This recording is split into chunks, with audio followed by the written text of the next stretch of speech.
Olá pessoal, estou de volta aqui para a gente continuar a nossa revisão sobre o leste europeu. Bem, como eu disse anteriormente, a gente vai estar trabalhando a partir de agora os países do leste europeu, vamos trabalhar as diferenças regionais. Tá? Bom, eu disse anteriormente que nos países do leste europeu o socialismo, na maioria deles, foi imposto ao ser implantado, porque a política, a ideia do comunismo, ela não era bem aceita pelas populações dos países socialistas. Os países socialistas não, daqueles que se tornariam socialistas naquela época, não é? Os países do leste europeu.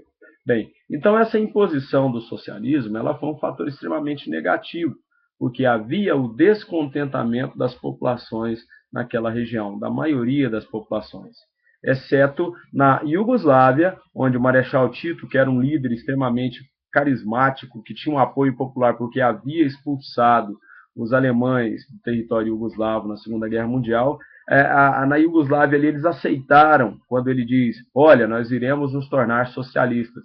Então a política socialista ela foi aceita, as mudanças foram aceitas com tranquilidade. Agora, isso não aconteceu em todos os países. Outro país que aceitou também a implantação do socialismo pacificamente, onde a população não se manifestou contra o regime, foi justamente a Albânia, onde o governante Enver Hoxha também tinha o apoio popular. Então, nesses dois países, o apoio popular ele simplesmente foi fator determinante na implantação do regime socialista. Tá? Bom, no final dos anos 80, nós temos que observar que a queda do sistema socialista ela aconteceu de uma maneira assim, vertiginosa, foi muito rápido. Por quê? Tirando a Iugoslávia, né, e a própria Albânia, né, a gente teve um problema mais sério de violência na Romênia, nós vamos falar depois, mas tirando esses dois países, na verdade, os demais países eles tiveram o apoio, na realidade, da população em massa. As pessoas queriam verdadeiramente deixar o socialismo. Gente, o sistema socialista ele enfrentava uma crise violenta desde os anos 60, principalmente, que se agrava nos anos 70, justamente por causa da falta de competitividade no mercado. Não havia concorrência. Todas as empresas eram de um único patrão, que era o Estado. Essas empresas socialistas, elas apresentavam o pleno emprego, onde todo mundo tinha emprego, mas não tinha o que fazer. Mas o grande problema era a falta de produtos no mercado. Na realidade, eram os problemas que a economia socialista enfrentava. E a população sofria isso na pele. Então, o povo estava extremamente insatisfeito. Bem, então no final dos anos 80, o que aconteceu foi uma queda vertiginosa dos regimes socialistas ali no leste europeu. A joia, no finalzinho ali começa esse processo. Isso porque a gente sabe que nesse período a velha União Soviética também estava se arrastando, caminhando para o fim. Bom, entre os países do leste europeu, nós vamos trabalhar eles colocando-os em níveis diferentes de acordo com a sua economia. Vamos entender as diferenças entre esses países de acordo com o caráter econômico. Vamos pegar a indústria como o principal elemento para a gente estar separando grupos de países. Então, nós temos três grupos. Um grupo que era mais industrializado, já tinha uma capacidade de produção maior, não é isso? Tinha uma indústria de base interessante, uma indústria, principalmente indústria de base, uma economia que era pouco melhor do que a da maioria dos países socialistas. Tá? Então, esses países, nesse momento de transição, eles apresentaram facilidades maiores no processo. Alguns deles até já fazem parte da União Europeia, se aproximaram muito da Europa Ocidental, se aproximaram muito da União Europeia. Tá? Esses países com maior nível, grau de industrialização, eles são Polônia, Hungria, Croácia, Eslovênia e a República Tcheca. Esses países eles são privilegiados nesse contexto. Tá? Depois nós temos países menos industrializados, mas que têm uma capacidade de produção também bastante interessante para aquela região. Isso para os moldes de países que já foram socialistas. Então a gente vai aqui separar alguns países, como por exemplo a Romênia, a Bulgária, a gente tem que citar a Eslováquia, a Iugoslávia, a Macedônia e os países bálticos. Gente, os países bálticos a gente vai falar muito sobre eles, né? Estônia, Letônia e Lituânia. E para finalizar, alguns países, eles têm uma economia muito agroindustrial. A capacidade da indústria é muito pequena, sempre foi muito pequena.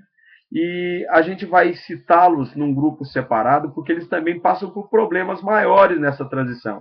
Né? Um deles, olha só, a Albânia, economia extremamente agroindustrial, considerado um dos grandes celeiros do leste europeu. E a gente tem que citar também a Bósnia, gente, a Bósnia-Herzegovina, tá? Que vive problemas seríssimos com relação a conflitos até hoje. Tá? Estão diminuindo, mas ainda existem esses conflitos. Vamos lá. Bom, a transição econômica ela apresentou diferenças, a gente já percebeu isso. Né? Isso de acordo com o grau de desenvolvimento de cada país. E os problemas surgidos com a transição, eles foram comuns a todos os países socialistas, ex-países socialistas que transitaram para o capitalismo, que transitam para o capitalismo, que estão vindo para o capitalismo. Tá? Dentre os problemas que a gente vai estar destacando, por exemplo, o desemprego, a gente tem que citar o desemprego, a inflação, que não existia e passa a haver uma inflação, consequentemente, gente, problema relativo à fome. Tá? Então, problemas seríssimos que a gente vê em países subdesenvolvidos, eles surgem lá de uma maneira avassaladora. Por quê? Olha, as empresas planificadas, da economia planificada, as empresas do mundo socialista, elas praticam o pleno emprego. O que é isso? O que é isso, professor? Olha, vou dar um exemplo para você entender. Tinha gente demais trabalhando porque o Estado tinha que gerar emprego para essas pessoas. O plano quinquenal determinava, até mesmo em alguns países, a formação profissional dos jovens. Então, quando o jovem ele terminava a sua qualificação, ele tinha que estar empregado. E as empresas tinham que ocupar a população. Muitas vezes tinha muitas pessoas em um setor da indústria, da empresa, e não havia necessidade daquele número de pessoas para trabalhar ali. Então, gente demais, produção de menos. E aí, prejuízo, tinha que pagar salário para esse povo. Quando o capitalista entra nesses países e resolve comprar, ou seja, iniciam-se os processos de privatizações, o capitalista vai lá e a primeira coisa que ele faz é o seguinte: olha, eu preciso conter os gastos. Eu sou um capitalista, eu preciso ter lucro. Eu não posso ter esse monte de pessoas trabalhando aqui desocupadas aqui nessa empresa. Né? Então eu preciso de pessoas trabalhando e produzindo. E o capitalista, claro, ele foi simplesmente enxugando as empresas. E esse enxugamento promoveu um desemprego fora do normal. Né? Então as crises sucessivas entre os países ex-socialistas, essas crises elas aconteceram no início dos anos 90 de uma forma que assustava. Né?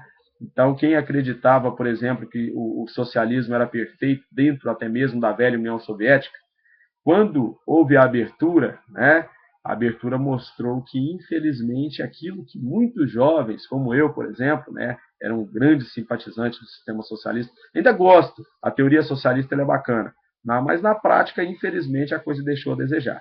Mas quando abriram a velha União Soviética, que decepção! Muitas pessoas ficaram extremamente tristes com a realidade que existia dentro dos países socialistas. Vamos ver o tempo? Beleza. Bom, é interessante a gente observar que o que pesa muito nessa transição é o interesse do capitalista pelo país. Tá? A abertura de mercado ela não foi a garantia de que eles estariam se transformando em países de economia dinâmica rapidamente. Devem existir alguns fatores, alguns elementos que atraiam os investidores internacionais. E esses investidores, eles precisam, na verdade, ter algo que faça com que eles acreditem muito no mercado. Alguns países apresentam crises intensas, problemas seríssimos por causa da falta de desenvolvimento tecnológico, e os investimentos internacionais chegam muito lentamente. E isso promove essa lentidão, né? O desmanche que eu disse anteriormente, o desmanche da economia planificada, ele não acontece da mesma forma em todos esses países. Em alguns, as dificuldades são muito maiores do que em outros. Bom a gente observar que, ao passo que Polônia, a Estônia, Letônia e Lituânia, a República Tcheca, ingressam na União Europeia com uma facilidade muito grande, outros países estão muito distantes desta realidade, do fato de ingressarem, de poder ingressar na União Europeia. Tá? Bom, esses países que nós vamos estar estudando, nós vamos agrupá-los geograficamente. Nós não vamos agrupar os países do leste europeu do ponto de vista econômico, como nós fizemos com a Europa Ocidental. A Europa Ocidental é muito mais fácil, mas é mais fácil entender do ponto de vista econômico. Estes países eles vão ser agrupados por causa da sua proximidade geográfica. Tá bom? Então nós vamos começar a falar, claro, nesse momento eu vou falar genericamente, vou generalizar, não vou entrar em cada país, porque daqui a pouco a gente vai fazer isso, na terceira parte da revisão, mas olha só, vamos falar primeiro dos países bálticos, Estônia, Letônia e Lituânia. Estônia, Letônia e Lituânia são chamados de países bálticos porque eles encontram-se na Península Báltica e são banhados pelo Mar Báltico. Tá? Não se esqueça disso. Por que chamados de países bálticos? Né? Então, Estônia, Letônia e Lituânia foram os últimos países a ingressarem na União Soviética e os primeiros a sair. Eles ingressaram em 1940 e saíram em 1991. Quando inicia-se o processo de abertura da União Soviética, Estônia, Letônia e Lituânia realmente, rapidamente saíram. Saíram juntos, porque esses países sempre estiveram extremamente ligados entre si. E eles apresentaram uma ideia de unificação, de livre comércio entre eles. Então já havia um bloco econômico formado entre os países bálticos, isso porque eles tinham interesses em comum. São países que apresentam uma siderurgia, uma metalurgia bastante interessante. Forneciam muitos produtos dessas indústrias para a velha União Soviética. Em troca, eles recebiam auxílio da pátria-mãe do socialismo. Eles recebiam o auxílio econômico. Eles recebiam, por exemplo, o petróleo, o gás natural, que no território deles é insuficiente para atender as necessidades de mercado deles. Eles precisam muito desses recursos. Tá? Bom, então o que a gente está vendo aí? Diferenças regionais entre países do leste europeu. Essas diferenças elas vão estar sendo tratadas agora especificamente, país por país, nesse próximo bloco da nossa revisão. Nós fizemos isso em sala de aula e eu gostaria que vocês observassem o que eu vou estar destacando com relação a cada país, o que é bastante interessante. Eu não vou estar fazendo aquele aprofundamento, realizando o aprofundamento que realizamos em sala de aula, porque em 15 minutos é impossível. Mas algumas dicasinhas, deixazinhas, eu vou estar colocando com relação aos aspectos mais importantes deste conteúdo. Tá bom? Então, daqui a pouco estarei postando mais uma parte da nossa revisão. Espero que você tenha gostado dessa segunda parte. Espero muito que você leia. Eu vou estar batendo mais uma vez nessa tecla, daqui a pouco vou falar de novo.